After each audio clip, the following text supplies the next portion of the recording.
Halo, Momo di sini. Selamat datang di channel yang selalu menyajikan kisah-kisah paling inspiratif, motivasi, dan drama kehidupan yang tak pernah terduga. Siapa yang hari ini sudah siap untuk terhanyut dalam sebuah kisah nyata yang akan membuat hati kalian campur aduk?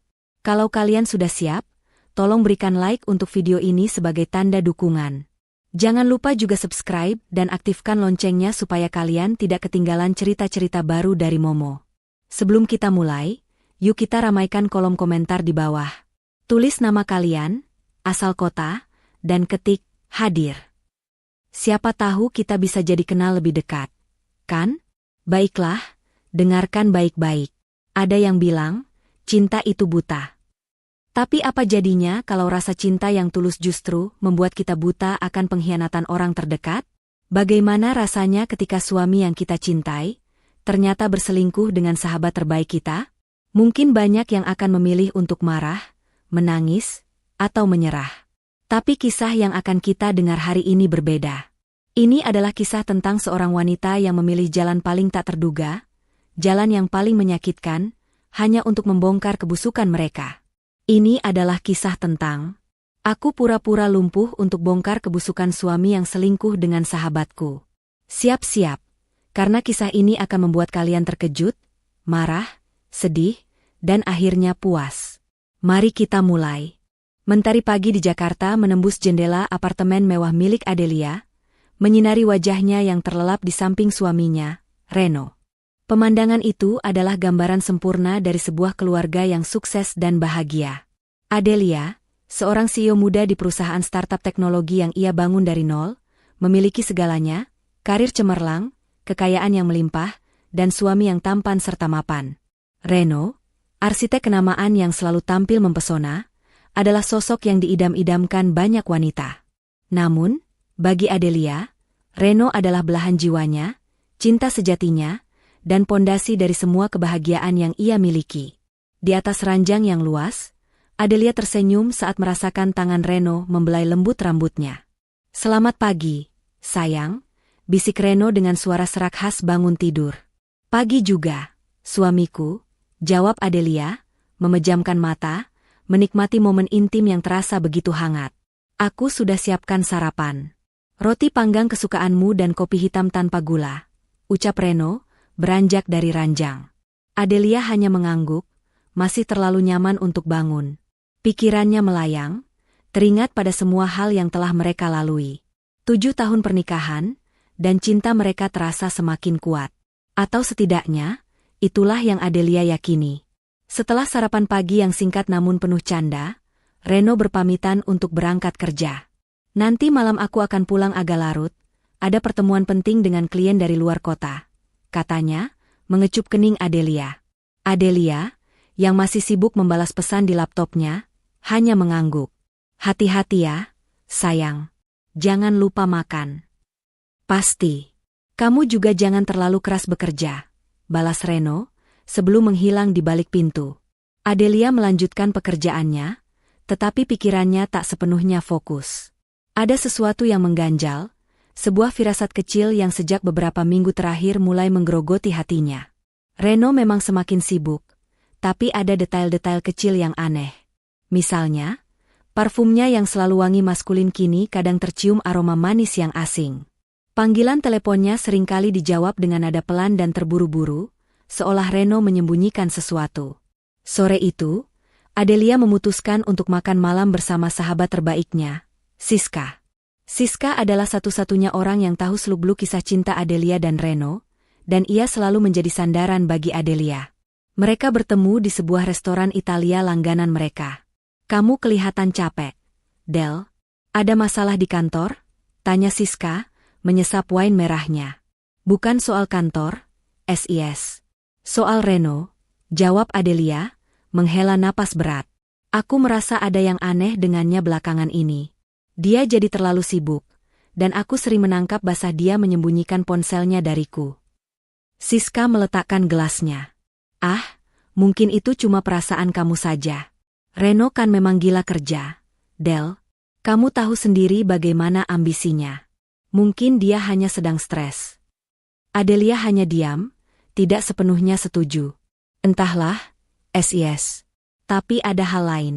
Kemarin aku menemukan lipstik di jaketnya. Siska terkejut. Lipstik? Astaga, apa warnanya? Merah muda. Kelihatan seperti lipstik mahal, jawab Adelia. Siska tampak berpikir keras. Coba kamu cek lagi. Siapa tahu itu cuma noda. Atau mungkin jaketnya bersentuhan dengan pakaian wanita lain saat dia tidak sengaja di keramaian. Adelia menggeleng. Aku yakin itu lipstik. Aku bahkan sempat mencium bau parfum yang sama dengan yang tercium di jaketnya. Parfum wanita, SIS. Aku yakin. Siska mencoba menenangkan Adelia. Sudah, jangan terlalu dipikirkan. Mungkin ini cuma masalah kecil. Del, Reno sangat mencintaimu. Dia tidak akan pernah selingkuh. Meskipun perkataan Siska terdengar meyakinkan, Adelia tetap tidak bisa menghapus kecurigaan di hatinya. Saat kembali ke apartemen, ia mendapati Reno belum pulang. Ia memutuskan untuk menunggu, duduk di sofa, sambil membaca buku. Namun, matanya terus melirik ke arah ponsel Reno yang tergeletak di atas meja. Sebuah dorongan kuat untuk melihat isi ponsel itu tak bisa ia tahan. Dengan tangan gemetar, Adelia meraih ponsel Reno. Ia berusaha membuka kuncinya. Setelah beberapa kali mencoba, ia berhasil memasukkan tanggal ulang tahun pernikahan mereka, dan ponsel itu terbuka. Jantungnya berdegup kencang, takut akan apa yang akan ia temukan. Ia langsung menuju ke galeri foto. Di sana, ia melihat beberapa foto Reno bersama klien-kliennya, tetapi ada satu folder yang menarik perhatiannya. Sebuah folder tersembunyi bernama Project X. Dengan ragu, ia membukanya. Di dalamnya, tidak ada gambar arsitektur atau desain bangunan, melainkan foto-foto Reno dengan Siska. Bukan foto biasa, melainkan foto-foto yang menunjukkan keintiman, pelukan, dan ciuman. Foto-foto itu diambil di berbagai tempat, restoran, mobil, bahkan di sebuah kamar hotel. Adelia tak percaya dengan apa yang ia lihat. Kakinya lemas, seolah tak bertenaga. Rasanya seperti ada petir yang menyambar tubuhnya. Air mata mulai mengalir di pipinya, membasahi layar ponsel. Pengkhianatan itu bukan hanya dari Reno, tetapi juga dari Siska, sahabat yang selama ini selalu ia jadikan tempat curhat. Sahabat yang tadi sore baru saja meyakinkannya bahwa Reno tidak akan pernah selingkuh. Semua perkataan Siska kini terasa seperti kebohongan manis yang dirangkai untuk menutupi kebusukan.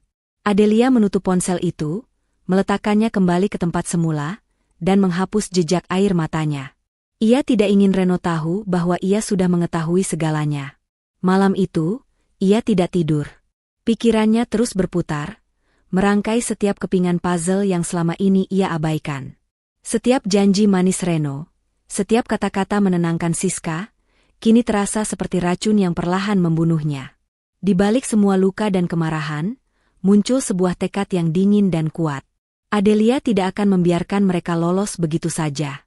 Ia tidak akan marah-marah dan berteriak seperti wanita bodoh di sinetron. Ia akan merencanakan balas dendam yang lebih elegan, lebih menyakitkan, dan lebih tak terduga. Ia akan membuat mereka merasakan kehancuran yang setimpal dengan penderitaan yang ia rasakan. Dan malam itu, di tengah kegelapan dan kesendirian, Adelia mulai merancang sebuah skenario gila yang akan mengubah hidupnya selamanya. Malam itu, setelah Reno pulang dan Adelia berpura-pura tidur, matanya yang terpejam penuh dengan air mata yang tak tumpah. Pikiran Adelia berpacu, menyusun setiap langkah dari rencana gila yang terlintas di benaknya. Ia tidak akan membiarkan dirinya hancur oleh pengkhianatan, ia akan mengolah luka itu menjadi senjata paling tajam. Skenario yang ia siapkan bukanlah sebuah drama, melainkan sebuah pertunjukan, di mana ia menjadi sutradara, penulis skenario, dan pemeran utamanya, seorang wanita yang lumpuh, tak berdaya, dan hanya bisa menyaksikan kehancuran hidupnya. Keesokan harinya, Adelia menelepon asisten pribadinya, Daniel, seorang pria yang sudah bekerja dengannya selama 5 tahun dan sangat ia percaya. Mereka bertemu di sebuah kafe terpencil, jauh dari keramaian. Daniel, saya butuh bantuanmu untuk melakukan sesuatu yang sangat penting. Ini sangat rahasia, dan hanya kita berdua yang boleh tahu. Bisik Adelia, suaranya terdengar dingin dan penuh tekad. Apapun itu, Bu, saya siap, jawab Daniel, menatap mata Adelia yang tampak berbeda dari biasanya. Adelia menjelaskan rencananya. Ia akan mengatur sebuah kecelakaan kecil yang akan membuatnya terlihat lumpuh. Ia akan mengendarai mobilnya sendirian, dan dengan bantuan Daniel, mereka akan membuat mobil itu tergelincir di jalan sepi. Ia juga sudah mempersiapkan tim medis swasta yang sudah ia bayar mahal untuk memberikan diagnosa palsu, spinal cord injury yang mengakibatkan kelumpuhan permanen. Daniel terkejut. Tapi Bu, ini terlalu berbahaya. Jika ada yang salah. Tidak akan ada yang salah, Daniel. Semua sudah saya perhitungkan, potong Adelia tegas. Saya akan pastikan saya tidak terluka sedikitpun. Tujuan saya bukan untuk melukai diri sendiri, tapi untuk melihat siapa yang benar-benar peduli. Dengan hati berat, Daniel akhirnya menyetujui. Ia tahu, di balik wajah tenang Adelia, ada badai yang sedang mengamuk. Hari yang telah ditentukan tiba. Adelia mengendarai mobilnya, sebuah sports car mewah yang menjadi kebanggaannya. Di jalan tol sepi, sesuai rencana, ia mengirimkan sinyal kepada Daniel. Daniel yang sudah berada di lokasi, memantau dari jauh. Setelah mobil Adelia berbelok ke jalan kecil yang sepi, Daniel mulai beraksi. Ia mengemudikan truk kecil yang sudah dimodifikasi, dan dengan hati-hati ia menabrak bagian belakang mobil Adelia, hingga mobil itu terpelintir dan menabrak pohon. Suara tabrakan itu memekakkan telinga. Adelia, yang sudah memposisikan dirinya dengan benar, pura-pura pingsan. Ketika ia terbangun, ia melihat tim medis palsu yang ia sewa sudah berada di sampingnya. Mereka dengan sigap mengevakuasi Adelia ke rumah sakit. Diagnosis cepat pun dikeluarkan, Adelia mengalami kelumpuhan total. Ia tidak bisa merasakan apapun dari pinggang ke bawah.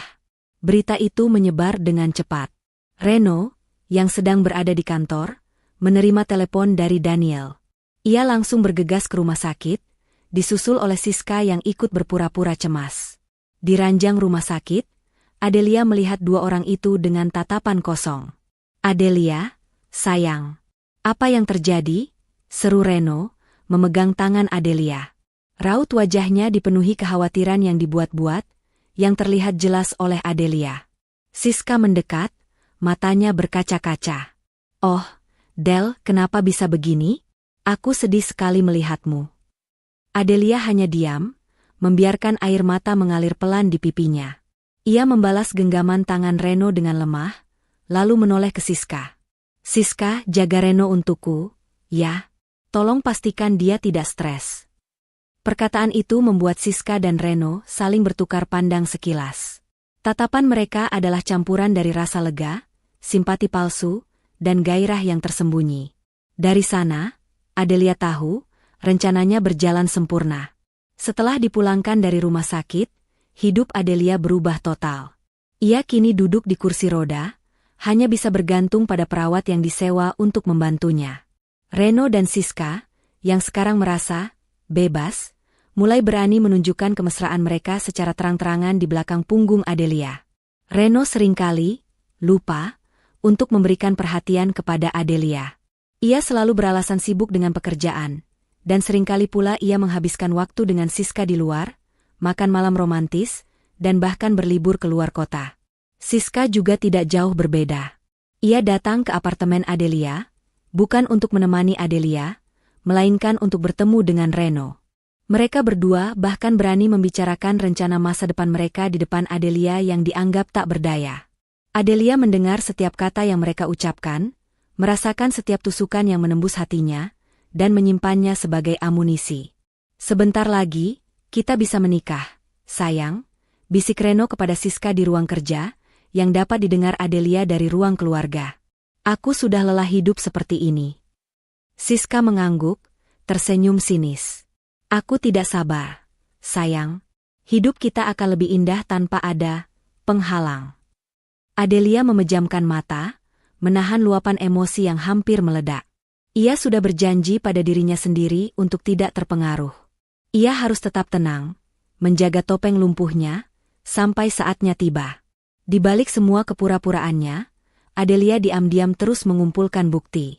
Dengan bantuan Daniel, ia memasang kamera tersembunyi di seluruh apartemen, merekam setiap percakapan dan setiap sentuhan mesra antara Reno dan Siska. Ia juga diam-diam bekerja sama dengan pengacaranya untuk mengamankan semua aset dan memindahkan saham perusahaannya atas nama yang berbeda. Di mata Reno dan Siska, Adelia hanyalah boneka yang tak berdaya, sebuah beban yang harus mereka singkirkan. Namun, mereka tidak pernah tahu bahwa boneka itu sedang mengawasi setiap langkah mereka, menyiapkan panggung kehancuran yang akan mereka saksikan sendiri. Babak pertama sandiwara sudah selesai. Babak kedua, pengumpulan amunisi, baru saja dimulai. Hari-hari Adelia di kursi roda adalah siksaan batin yang tiada akhir. Di mata Reno dan Siska, ia hanyalah sebuah bayangan dari wanita kuat yang dulu mereka kenal. Mereka menganggap Adelia telah takluk pada nasib, sebuah beban yang perlahan-lahan akan mereka singkirkan. Namun, mereka tidak tahu bahwa di balik tatapan kosong dan senyum pasrah yang ia tampilkan, otak Adelia bekerja jauh lebih cepat dan lebih kejam dari sebelumnya. Ia telah memetakan setiap langkah, menunggu waktu yang tepat untuk menjatuhkan mereka dari tahta kepalsuan yang mereka bangun. Perawat yang disewa Reno, seorang wanita bernama Wati, pada awalnya merawat Adelia dengan tulus. Namun, seiring waktu berjalan, ia mulai terpengaruh oleh hadiah-hadiah dari Siska dan janji-janji manis dari Reno. Wati mulai melalaikan tugasnya, bahkan terkadang memberikan laporan palsu tentang kondisi Adelia kepada Reno. Ia seringkali pergi meninggalkan Adelia sendirian di apartemen, beralasan ada urusan di luar. Ini adalah kesempatan emas bagi Adelia. Setiap kali Wati pergi, apartemen yang terasa seperti sangkar itu berubah menjadi markas rahasia. Dengan ponsel yang ia sembunyikan di bawah bantal, Adelia menghubungi Daniel. Daniel akan datang diam-diam, membantu Adelia keluar dari kursi rodanya. Di mata Daniel, Adelia adalah sosok wanita paling kuat yang pernah ia temui. Ia menyaksikan bagaimana Adelia, dengan tekad yang membara, memaksakan dirinya untuk melatih otot-otot kakinya yang sebenarnya tidak lumpuh. Dengan bantuan seorang fisioterapis pribadi yang dibayar mahal dan sangat dirahasiakan, Adelia berlatih berjalan, menopang tubuhnya yang sempat melemah karena lama tidak digunakan. Ia harus kuat dan siap untuk hari pembalasan. "Jangan khawatir, Bu. Saya akan pastikan tidak ada yang tahu," ujar Daniel suatu sore, saat ia membantu Adelia mengakhiri sesi latihannya. "Terima kasih, Daniel. Kamu adalah satu-satunya orang yang bisa aku percaya sekarang," jawab Adelia, menghela napas. Ia menatap pantulan dirinya di cermin. Seorang wanita yang tampak lemah, tapi di dalamnya tersimpan kekuatan baja. "Aku akan pastikan mereka berdua membayar mahal untuk ini." Selain melatih fisiknya, Adelia juga bekerja sama dengan pengacara terkemuka, Bapak Wibowo. Di ruang kerja yang terkunci rapat, dengan Daniel sebagai penjaga, Adelia dan Bapak Wibowo merancang strategi hukum. Adelia menyerahkan semua bukti yang ia kumpulkan dari kamera tersembunyi. "Bukti-bukti ini sangat kuat, Nyonya Adelia. Rekaman suara dan video perselingkuhan mereka, transfer uang dari rekening suami Anda ke rekening Nona Siska. Semua ini akan memastikan bahwa Anda mendapatkan semua hak Anda," jelas Bapak Wibowo, membolak-balik berkas di tangannya. Adelia hanya mengangguk, tatapannya dingin. "Saya tidak hanya ingin mendapatkan kembali semua hak saya, Bapak. Saya ingin mereka kehilangan segalanya. Bahkan, saya ingin mereka jatuh miskin dan hidup dalam penyesalan." Bapak Wibowo tersenyum tipis. "Sesuai keinginan Anda, Nyonya. Saya akan siapkan segalanya. Kita akan biarkan mereka merasa aman dan merayakan kemenangan palsu mereka, sampai tiba saatnya kita mengejutkan mereka." Di sisi lain, Reno dan Siska semakin berani. Merasa Adelia tak lagi menjadi ancaman, mereka mulai menguras aset-aset Adelia secara diam-diam. Dengan alasan, kebutuhan medis, dan biaya perawatan, Reno memindahkan sejumlah besar dana dari rekening bersama mereka ke rekening pribadinya. Ia juga mulai mengendalikan perusahaan Adelia, membuat keputusan-keputusan bisnis yang merugikan Adelia namun menguntungkan dirinya. Siska, yang sekarang menganggap dirinya adalah calon nyonya dari semua kekayaan itu, bahkan lebih gila lagi. Ia membelanjakan uang Adelia untuk membeli perhiasan mewah, tas-tas mahal, dan liburan ke luar negeri. Ia bahkan dengan berani mengunggah foto-foto mesranya bersama Reno di media sosial, meskipun dengan akun yang dikunci. Namun, ia tidak tahu bahwa Adelia, melalui akun palsu yang dibuat Daniel, mengawasi setiap gerak-geriknya. Mereka berencana menikah, Bu, lapor Daniel suatu hari, menunjukkan foto undangan pernikahan yang ditemukan di meja kerja Reno. Undangan itu dikirim oleh seorang wedding organizer terkenal. Di undangan itu, tertulis nama, Reno dan Siska. Tanggalnya adalah 1 bulan dari sekarang. Hati Adelia terasa seperti diremas. Tangannya mengepal erat, tapi wajahnya tetap datar. Bagus, bisiknya. Mereka telah menetapkan tanggal eksekusi mereka sendiri.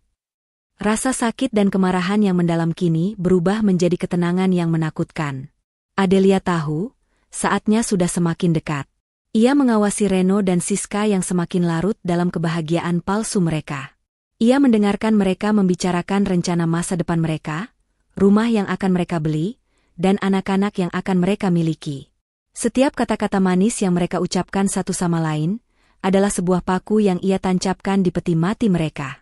Di hari-hari menjelang pernikahan, Adelia sengaja membuat dirinya terlihat semakin rapuh. Ia menolak makan, berpura-pura sakit, dan seringkali menangis sendirian. Ini membuat Reno dan Siska merasa kasihan, walaupun hanya sebatas topeng, namun di dalam hati mereka merasa semakin menang. Mereka merasa Adelia telah menyerah, dan mereka akan segera bebas dari bayang-bayang pernikahannya.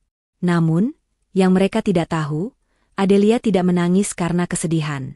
Ia menangis karena ia merasa jijik dan muak melihat drama yang mereka pertontonkan. Ia menangis karena ia tahu, semua air mata dan rasa sakit ini akan terbayar lunas.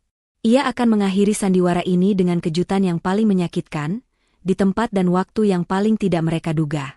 Babak ketiga sudah selesai. Semua amunisi sudah terkumpul, dan panggung utama sudah siap. Sekarang, tinggal menunggu hari haji. 1 bulan. Itulah waktu yang tersisa sebelum hari di mana Reno dan Siska akan mengikat janji suci di atas panggung kehancuran yang mereka siapkan sendiri. Setelah menemukan undangan pernikahan di meja kerja Reno, Adelia tahu permainannya telah mencapai babak krusial. Rasa sakit yang ia rasakan bukanlah karena ia kehilangan Reno atau Siska, tetapi karena ia muak dengan topeng kepalsuan mereka. Ia melihat mereka tertawa, merencanakan masa depan mereka di depan mata Adelia yang dianggap tak berdaya, dan itu adalah bahan bakar yang terus membakar api balas dendam di hatinya. Del, sayang, aku dan Siska ada di ruang keluarga, ya. Kami mau membicarakan sesuatu yang penting, teriak Reno dari balik pintu kamar. Adelia, yang sedang berbaring di tempat tidur, hanya mengangguk pelan, seolah tidak peduli. Ia sudah tahu apa yang akan mereka bicarakan. Reno dan Siska akan melakukan pengumuman formal tentang pernikahan mereka di depan Adelia.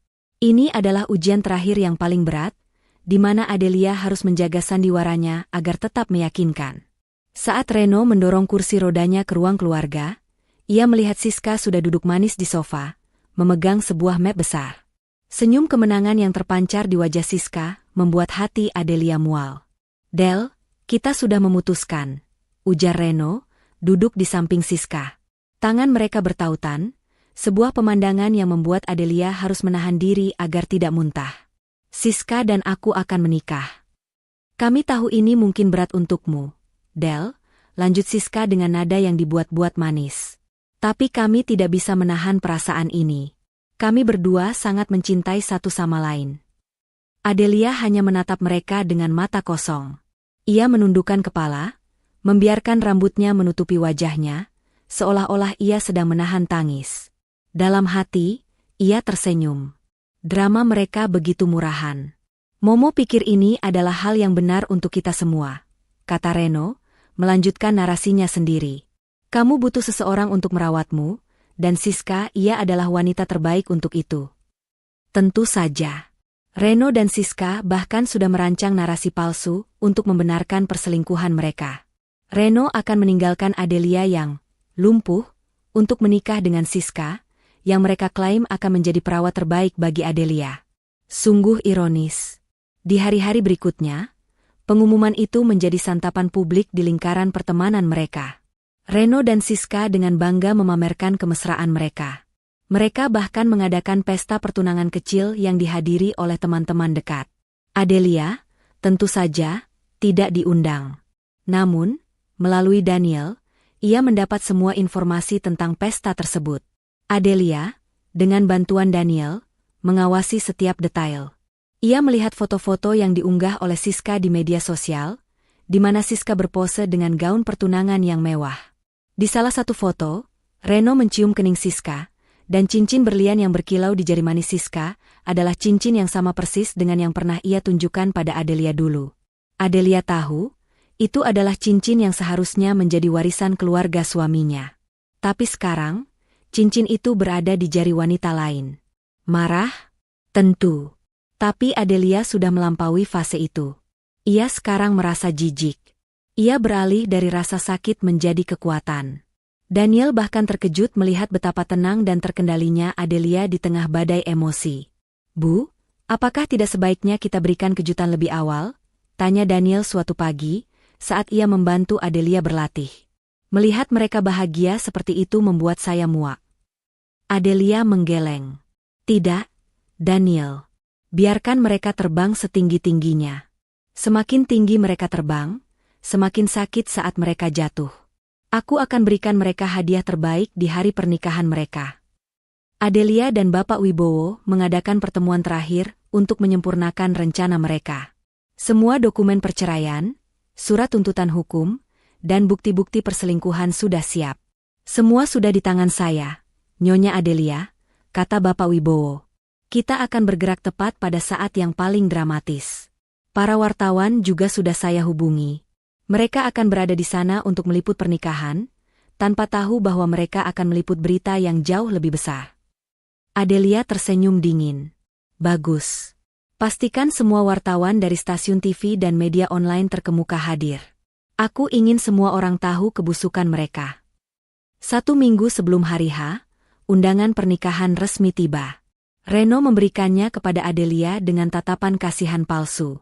"Kami ingin kamu datang, Del. Kami ingin kamu menjadi saksi kebahagiaan kami." Adelia mengambil undangan itu dengan tangan gemetar yang dibuat-buat, menatap tulisan, "Renov Siska," di atasnya. Air matanya mengalir, bukan karena sedih, melainkan karena ia tidak bisa menahan tawa melihat betapa bodohnya mereka. Mereka tidak tahu bahwa undangan itu adalah tiket satu arah menuju kehancuran mereka. "Aku akan datang," bisik Adelia pelan, suaranya parau, seolah-olah hatinya benar-benar hancur. Reno tersenyum, mengira Adelia telah menyerah. "Terima kasih, Del. Kamu memang wanita terbaik." Adelia hanya mengangguk. Reno dan Siska melangkah keluar dari kamar Adelia dengan langkah ringan, merayakan kemenangan mereka. Adelia, sendirian di kamar, mengunci pintu dan menatap undangan di tangannya. Ia melipat undangan itu dengan rapi, menyimpan di dalam laci. Ia tahu, di hari itu, ia akan menjadi bintang utama, bukan sebagai tamu yang tak berdaya, melainkan sebagai ratu yang akan menjatuhkan 2 orang pengkhianat. Babak 4 sudah selesai. Semua persiapan sudah matang. Dan kini, hitungan mundur menuju hari pembalasan pun dimulai. Waktu berjalan terasa lambat dan cepat dalam waktu yang bersamaan bagi Adelia. Setiap detik yang berlalu adalah kombinasi antara siksaan batin dan antisipasi yang membakar. Ia harus terus menjaga sandiwara lumpuhnya, membiarkan Reno dan Siska merasa di atas angin, sementara di dalam hati ia menghitung mundur menuju kehancuran mereka. Reno dan Siska semakin tenggelam dalam euforia persiapan pernikahan. Mereka membeli setelan jas dan gaun pengantin yang mewah, memilih tempat bulan madu, dan menyebarkan kabar bahagia mereka ke seluruh dunia. Bagi mereka, hidup akan segera dimulai. Bagi Adelia, hidup mereka akan segera berakhir. 1 minggu sebelum hari H, Adelia dan Daniel mengadakan pertemuan rahasia. Daniel membawa sebuah flash drive yang berisi semua bukti yang telah mereka kumpulkan. Rekaman video dan audio, tangkapan layar percakapan, bukti transfer uang, dan semua dokumen hukum yang telah disiapkan oleh Bapak Wibowo. "Semua sudah di tangan saya, Bu. Ini adalah salinan terakhir," kata Daniel, menyerahkan flash drive itu. "Bagaimana dengan kondisi fisik Ibu?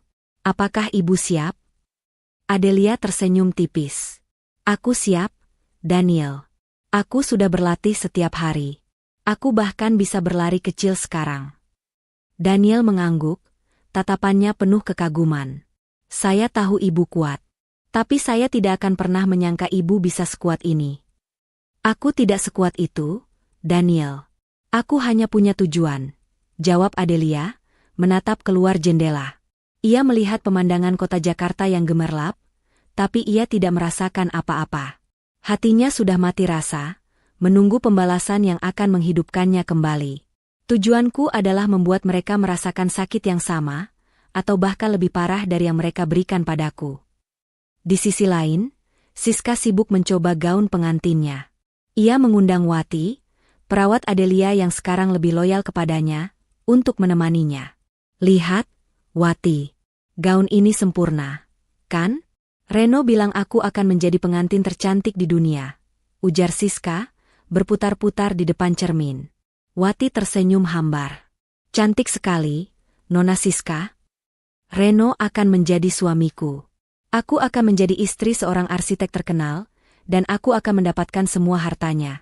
Bisik Siska, matanya berbinar-binar penuh keserakahan. Dan si lumpuh itu, dia akan terus melihatku bahagia dari kursi rodanya. Bukankah itu akhir yang sempurna? Wati hanya diam, hatinya mulai merasa tidak nyaman. Ia memang dibayar mahal, tapi melihat kebusukan Siska dan Reno yang begitu jelas membuatnya merasa bersalah. Ia tidak tahu bahwa setiap percakapan mereka, setiap gerak-gerik mereka, semuanya terekam oleh kamera tersembunyi yang Adelia pasang. Pada malam sebelum pernikahan, Reno dan Siska mengadakan pesta lajang kecil. Mereka minum, menari, dan tertawa, merayakan kemenangan palsu mereka. Reno mengirimkan pesan teks kepada Adelia, tidur nyenyak, sayang. Besok adalah hari besarku. Adelia membaca pesan itu, dan air mata yang dibuat-buatnya kembali mengalir. Reno mengira itu adalah air mata kesedihan. Ia tidak tahu itu adalah air mata kebahagiaan, air mata antisipasi, dan air mata kemenangan. Pagi hari pernikahan, Adelia bangun pagi-pagi sekali. Dengan bantuan Daniel, ia mengenakan gaun malam yang indah, dirancang khusus untuk hari itu. Gaun itu berwarna merah darah, kontras dengan gaun pengantin putih yang akan dikenakan Siska. Rambutnya disanggul rapi, wajahnya dipoles dengan riasan tipis, dan ia mengenakan anting-anting berlian yang sangat mahal. Ini bukan sekadar penampilan, ini adalah pernyataan. Ia akan menunjukkan bahwa ia adalah ratu yang jatuh, yang kini bangkit kembali untuk menuntut tahtanya. Daniel memandang Adelia dengan kagum. Bu, ibu terlihat sangat cantik hari ini. Ibu terlihat seperti ratu.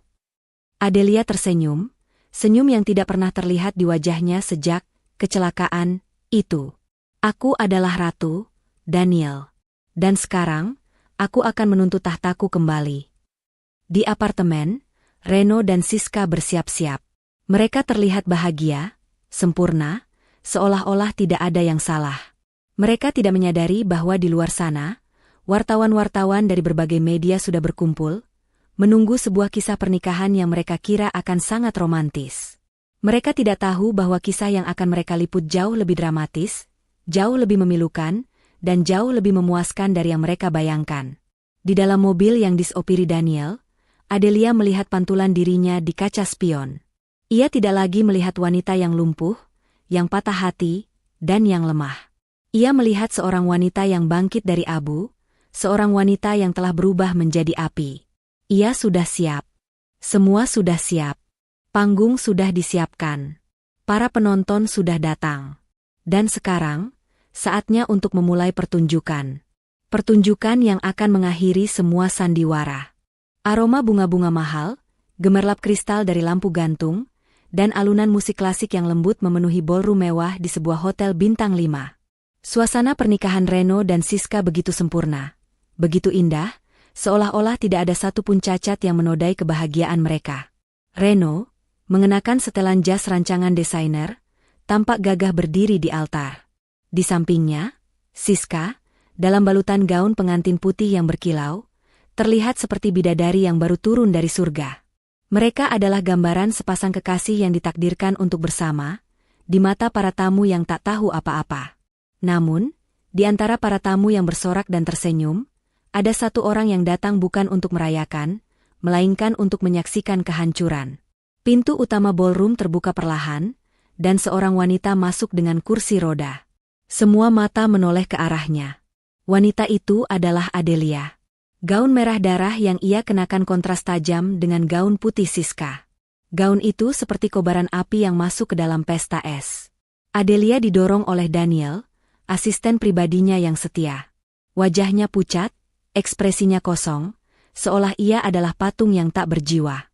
Reno dan Siska terkejut melihat kedatangan Adelia, namun dengan cepat mereka menyembunyikan keterkejutan itu di balik topeng kepedulian yang sempurna.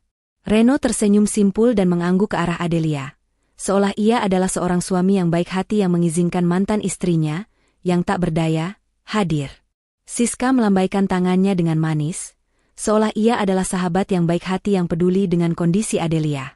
Daniel memposisikan kursi roda Adelia di barisan belakang, tempat yang sepi dan jauh dari altar. Dari sana, Adelia bisa melihat segalanya. Ia melihat Reno dan Siska saling bertukar janji, mata mereka penuh kebahagiaan palsu, dan senyum mereka begitu sinis. Hati Adelia bergemuruh, sebuah emosi yang tak tertahankan. Ia merasakan kemarahan yang dingin dan tajam, namun ia tahu ini bukan waktunya. Pendeta memulai upacara. Di hadapan Tuhan dan semua saksi yang hadir hari ini, kita berkumpul untuk menyatukan dua insan yang saling mencintai, Reno dan Siska, dalam ikatan pernikahan yang suci. Adelia mengepalkan tangannya. Ia melihat Reno dan Siska bertukar cincin, dan jantungnya terasa seperti ditusuk. Cincin berlian itu, cincin yang seharusnya menjadi miliknya. Sekarang, saya bertanya kepada kalian semua yang hadir. Suara pendeta menggaung di seluruh ruangan, apakah ada di antara kalian yang menentang pernikahan ini? Seketika, seluruh ruangan menjadi hening. Ini adalah momen yang paling ditunggu Adelia. Ia menatap Reno dan Siska yang saling berpandangan, senyum kemenangan terukir jelas di wajah mereka. Mereka tidak tahu bahwa ini adalah saat terakhir mereka bisa tersenyum. Dengan kekuatan yang ia kumpulkan selama berbulan-bulan, Adelia menarik napas dalam-dalam. Di mata Daniel, ia memberikan isyarat. Daniel mengangguk. Perlahan, sangat perlahan, Adelia mulai menggerakkan kakinya. Ia menekan pegangan kursi roda, menggerakkan kakinya yang sudah lama tidak ia gunakan, dan dengan tenaga yang ia kumpulkan, ia berdiri tegak. Suara klik sepatu hak tinggi Adelia di lantai marmer yang sunyi, menarik perhatian semua orang. Suara itu begitu nyaring, begitu jelas, seperti suara genderang perang. Reno dan Siska, yang mendengar suara itu, menoleh ke arah belakang. Mata mereka melebar, senyum mereka lenyap, digantikan oleh ekspresi syok, tak percaya, dan ketakutan yang mendalam. Adelia, dengan wajah yang dingin dan penuh dendam, mulai berjalan. Ia berjalan dengan tegap, anggun, dan penuh percaya diri. Langkahnya mantap. Setiap langkah yang ia ambil adalah sebuah pesan, sebuah penegasan bahwa ia bukan lagi wanita yang lemah dan tak berdaya. Ia berjalan melewati para tamu yang terperangah, melewati Siska yang pucat pasi, dan berhenti tepat di hadapan Reno. "Aku menentang pernikahan ini," bisik Adelia, suaranya terdengar jelas di seluruh ruangan yang hening. "Adelia, sayang, kenapa kamu?" Gumam Reno, suaranya tercekat. Ia tidak bisa melanjutkan perkataannya. Ia menatap Adelia, tidak bisa mempercayai apa yang ia lihat. Adelia tersenyum dingin. "Kenapa aku bisa berdiri? Apakah itu yang ingin kamu tanyakan?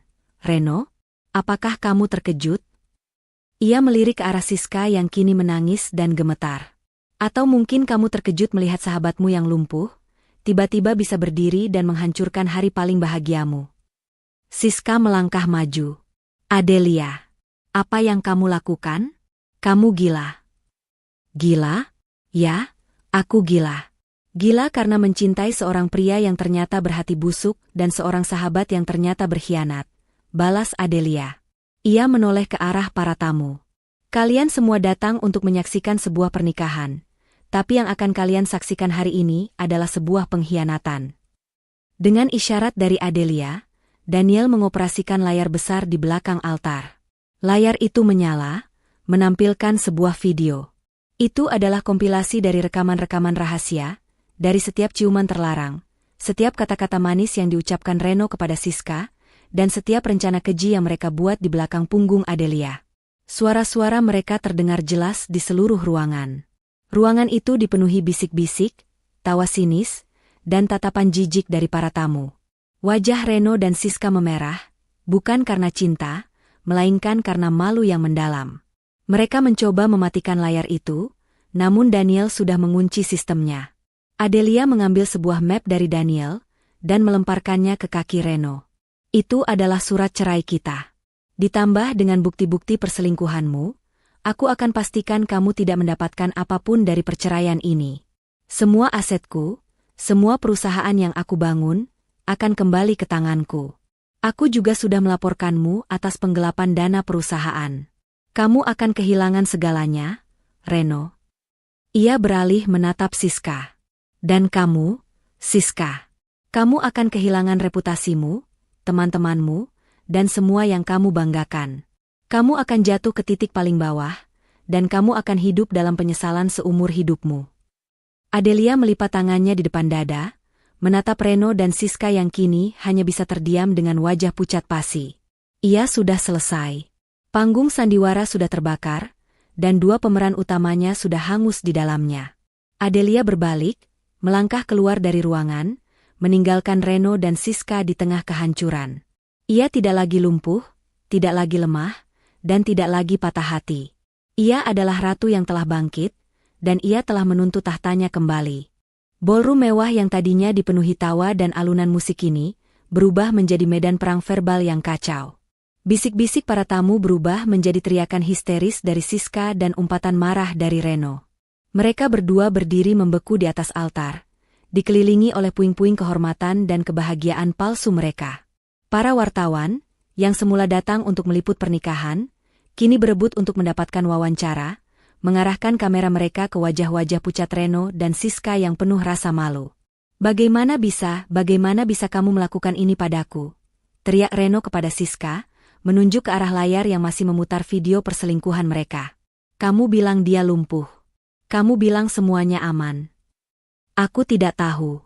Aku bersumpah tidak tahu. Siska menangis, mengguncang-guncangkan tubuh Reno. Aku pikir dia benar-benar lumpuh. Kamu yang bilang dia sudah menyerah.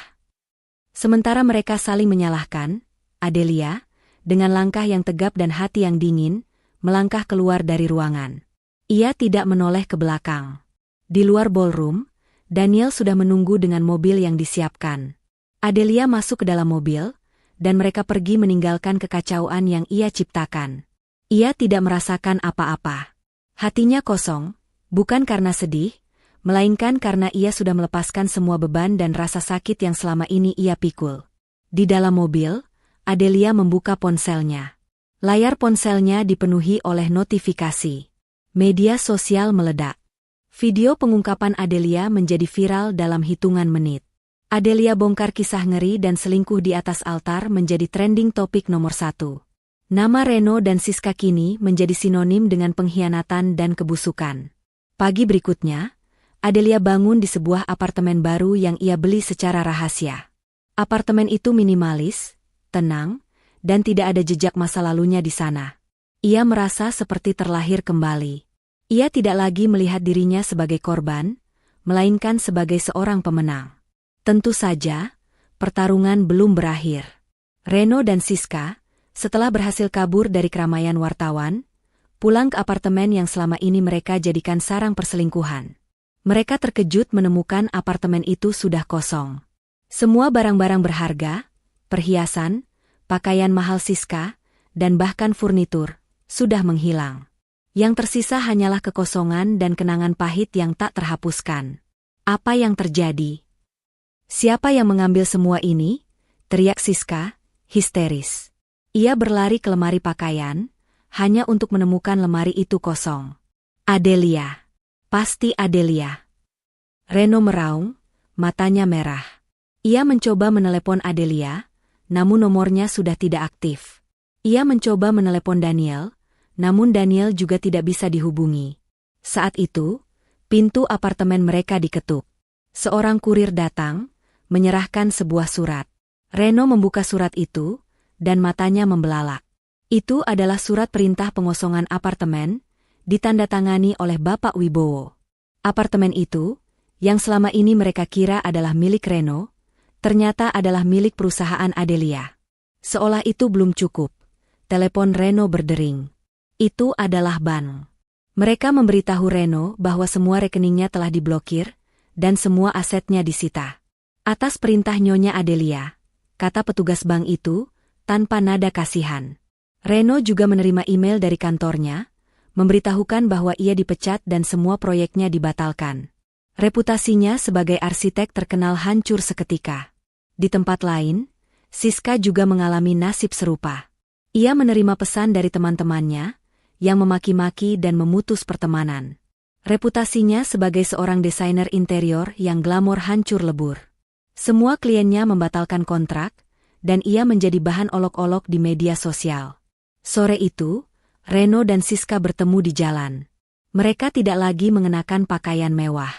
Mereka mengenakan pakaian sederhana, terlihat lusuh dan lelah. Mereka berdua kehilangan segalanya, bahkan tempat tinggal. Mereka duduk di sebuah taman, menatap ke arah billboard raksasa yang menampilkan wajah Adelia, yang kini menjadi ikon kekuatan dan keteguhan hati. Wajah Adelia di iklan itu tersenyum, bukan senyum sinis atau kemenangan, melainkan senyum yang tulus, senyum dari seorang wanita yang telah menemukan kedamaian. Reno menatap Siska. Siska menatap Reno. Mata mereka kosong, tidak ada cinta, tidak ada gairah, hanya ada penyesalan dan kebencian. Mereka tahu, mereka sudah tidak memiliki apa-apa lagi. Mereka telah kehilangan segalanya, dan mereka hanya memiliki satu sama lain. Sebuah hukuman yang paling menyakitkan bagi mereka berdua. Mereka berdua akan hidup bersama, namun bukan sebagai sepasang kekasih yang bahagia, melainkan sebagai dua orang yang saling membenci, terperangkap dalam neraka yang mereka ciptakan sendiri. Sementara itu, Adelia, dari apartemennya yang tenang, melihat berita di televisi. Ia melihat Reno dan Siska diwawancarai oleh wartawan. Wajah mereka pucat, mata mereka sembab, dan kata-kata mereka terdengar seperti permintaan maaf yang putus asa. Adelia tidak merasakan puas. Ia hanya merasakan sebuah kedamaian. Pertarungannya sudah selesai. Ia telah membuktikan bahwa kebohongan tidak akan pernah bisa bertahan selamanya. Ia menoleh ke arah jendela, menatap ke arah langit malam yang bertaburan bintang. Ia tahu, hidupnya yang baru akan segera dimulai. Ia akan kembali menjadi Adelia yang dulu, yang kuat, yang cerdas, dan yang penuh cinta. Hanya saja, kali ini, ia akan mencintai dirinya sendiri terlebih dahulu. 2 bulan telah berlalu sejak insiden di pernikahan itu. Berita tentang kehancuran Reno dan Siska masih menjadi buah bibir, tapi bagi Adelia, semua itu sudah menjadi masa lalu. Ia kini tinggal di sebuah apartemen sederhana, jauh dari kemewahan yang dulu mengelilinginya. Ia meninggalkan semua asetnya, termasuk perusahaan yang ia bangun, untuk dikelola oleh Daniel, yang kini ia promosikan menjadi CEO. Adelia hanya mengambil sedikit uang, cukup untuk memulai hidup baru yang tenang dan damai. Ia ingin melupakan masa lalunya, dan menemukan kembali jati dirinya yang hilang. Di sisi lain, kehidupan Reno dan Siska adalah neraka yang nyata.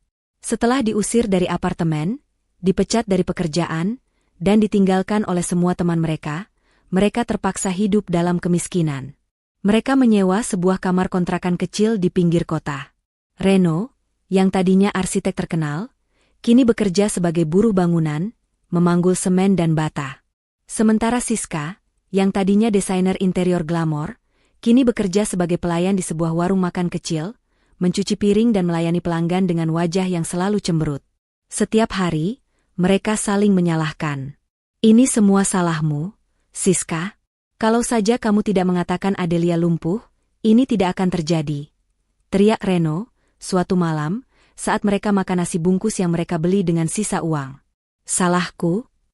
Kamu yang selingkuh, Reno. Kamu yang menjanjikan aku segalanya. Balas Siska, air matanya mengalir. Kita seharusnya bahagia sekarang, tapi kita justru menderita. Mereka tidak lagi melihat satu sama lain sebagai sepasang kekasih. Mereka hanya melihat 2 orang yang saling membenci, terikat oleh kehancuran yang mereka ciptakan bersama. Cinta mereka, yang dibangun di atas kebohongan, kini hancur berkeping-keping. Suatu sore, saat Reno sedang dalam perjalanan pulang, ia melewati sebuah kafe kecil yang ramai. Di dalamnya, ia melihat seorang wanita duduk di bangku, membaca buku, dengan senyum yang tulus di wajahnya. Wanita itu adalah Adelia. Rambutnya kini dipotong pendek. Ia mengenakan pakaian sederhana, dan ia tidak lagi membawa tas tangan mahal. Adelia terlihat berbeda, lebih damai, dan lebih bahagia. Reno membeku di tempatnya. Ia tidak percaya dengan apa yang ia lihat. Adelia, yang selama ini ia kira lumpuh, kini terlihat sempurna. Matanya memerah, air mata mulai mengalir di pipinya. Ia menyadari semua yang ia lewatkan.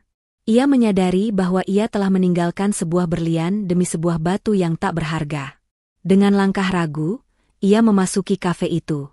Adelia, panggilnya, suaranya bergetar. Adelia mendongak. Senyumnya lenyap, digantikan oleh ekspresi datar. Reno, bisiknya, suaranya dingin. Adelia, kamu baik-baik saja? Tanya Reno, dengan gugup. Aku melihatmu di sini, dan aku. Kamu melihatku di sini, dan kamu sadar bahwa semua yang kamu dengar itu benar. Potong Adelia, matanya menatap tajam. Kamu sadar bahwa aku tidak lumpuh, dan kamu sadar bahwa kamu telah kehilangan segalanya. Reno menundukkan kepalanya. Aku minta maaf, Adelia. Aku menyesal. Aku salah. Aku tidak seharusnya melakukan ini padamu. Adelia hanya diam, membiarkan Reno tenggelam dalam penyesalannya. Tiba-tiba, pintu kafe terbuka, dan Siska masuk. Ia melihat Reno dan Adelia duduk berdua, dan matanya melebar. Reno, apa yang kamu lakukan di sini? Kenapa kamu bertemu dengan wanita lumpuh itu? Teriaknya, lupa bahwa Adelia tidak lagi lumpuh.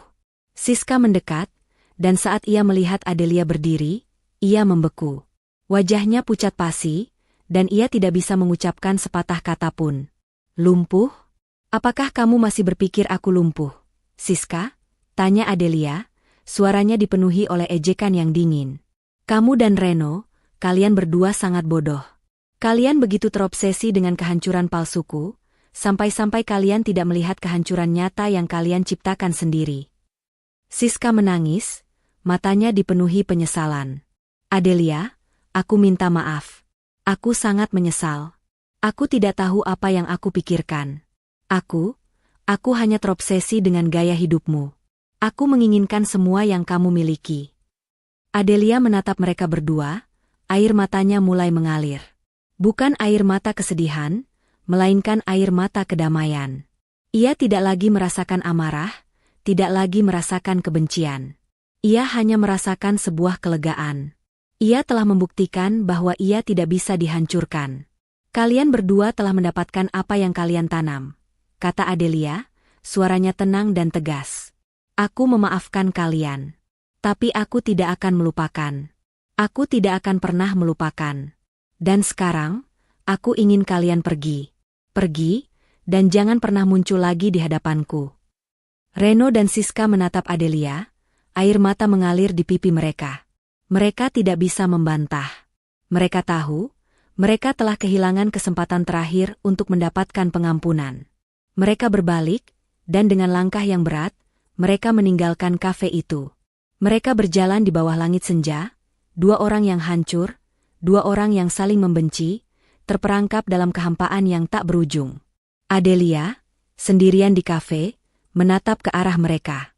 Ia tersenyum, bukan senyum kemenangan, melainkan senyum yang tulus, senyum dari seorang wanita yang telah menemukan kedamaian. Ia tahu, hidupnya yang baru akan segera dimulai. Ia akan kembali menjadi Adelia yang dulu, yang kuat, yang cerdas, dan yang penuh cinta. Hanya saja, kali ini, ia akan mencintai dirinya sendiri terlebih dahulu. 3 tahun telah berlalu. Dunia telah melupakan kisah heboh tentang pengkhianatan dan balas dendam yang dramatis. Adelia, yang kini tinggal di sebuah kota kecil yang tenang, telah menemukan kedamaian yang selama ini ia cari. Ia membuka sebuah toko buku kecil, tempat di mana ia bisa menghabiskan hari-harinya dikelilingi oleh cerita-cerita yang menginspirasi. Rambut pendeknya kini tumbuh panjang, dan senyum yang tulus selalu terpancar di wajahnya.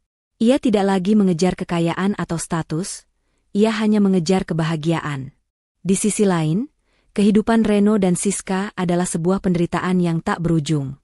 Setelah kehilangan segalanya, mereka terpaksa pindah dari satu tempat ke tempat lain, bekerja serabutan, dan hidup dalam kemiskinan yang menyakitkan. Reno, yang dulu seorang arsitek ternama, kini bekerja sebagai kuli bangunan, tangannya kasar, dan wajahnya dipenuhi keriput. Sementara Siska, yang dulu glamor dan penuh gaya, kini bekerja sebagai asisten rumah tangga, membersihkan rumah-rumah orang, dan mengenakan pakaian lusuh. Suatu hari, saat Adelia sedang melayani pelanggan di toko bukunya, pintu toko terbuka, dan seorang wanita masuk dengan wajah yang pucat dan kurus. Wanita itu adalah Siska. Matanya sembab, rambutnya berantakan, dan pakaiannya lusuh. Ia berjalan mendekat ke Adelia, tangannya gemetar. "Adelia, aku ingin bicara denganmu," bisiknya, suaranya parau. Adelia menatap Siska, matanya dipenuhi oleh rasa iba. "Ada apa, Siska?" Aku minta maaf, Adelia. Aku benar-benar minta maaf. Aku tahu, apa yang aku lakukan padamu tidak bisa dimaafkan. Tapi aku ingin kamu tahu bahwa aku menyesal. Aku menyesal telah mengkhianatimu. Aku menyesal telah menghancurkan hidupmu, kata Siska, air matanya mengalir di pipinya. Adelia hanya diam, membiarkan Siska berbicara. Ia tidak lagi merasakan amarah atau kebencian. Ia hanya merasakan sebuah kelegaan.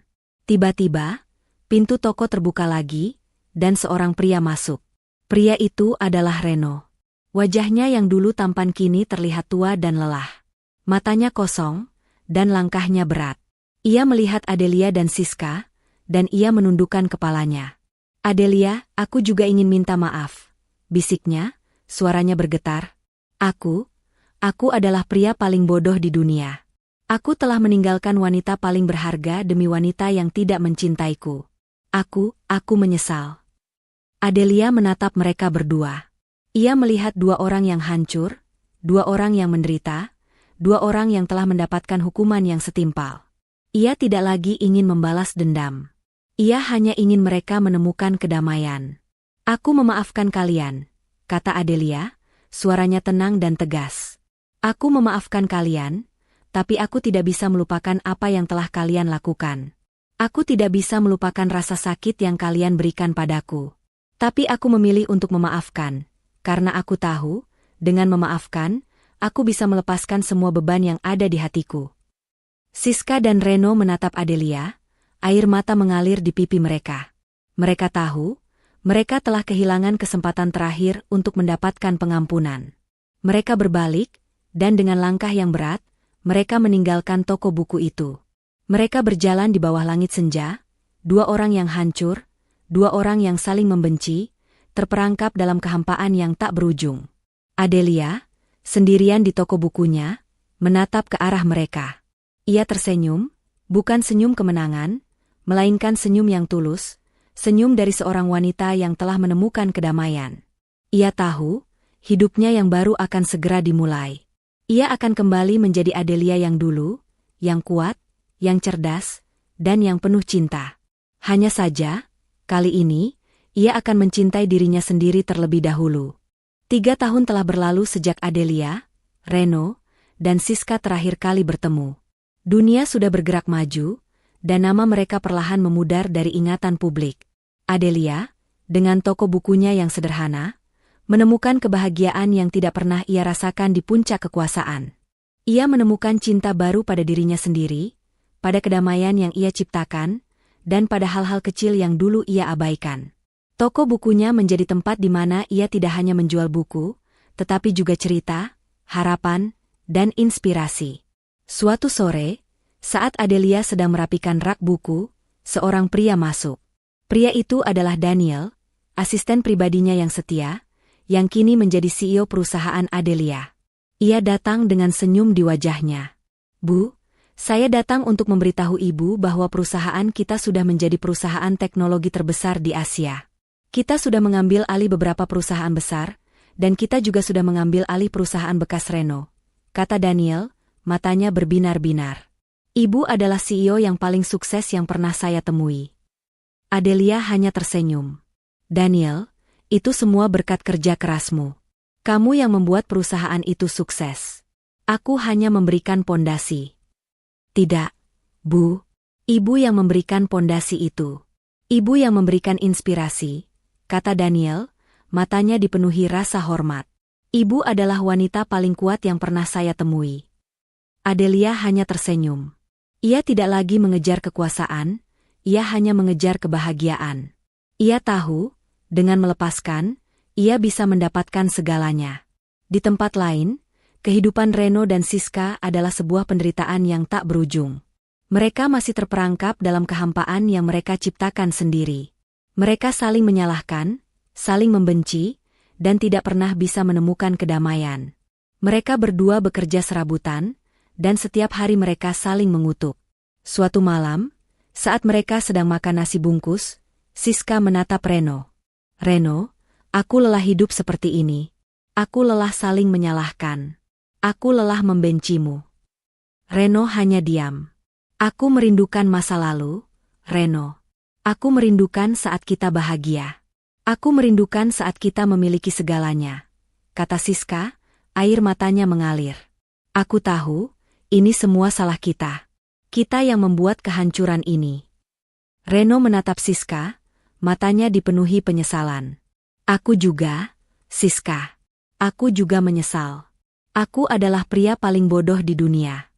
Aku telah meninggalkan wanita paling berharga demi wanita yang tidak mencintaiku. Kita berdua adalah orang yang paling malang di dunia. Mereka berdua menangis. Mereka tahu, mereka tidak bisa kembali. Mereka tahu, mereka tidak bisa mengubah masa lalu. Mereka hanya bisa hidup dengan penyesalan yang tak berujung. Adelia, dari toko bukunya, menatap ke arah langit malam yang bertaburan bintang. Ia tahu, hidupnya yang baru akan segera dimulai. Ia akan kembali menjadi Adelia yang dulu, yang kuat, yang cerdas, dan yang penuh cinta.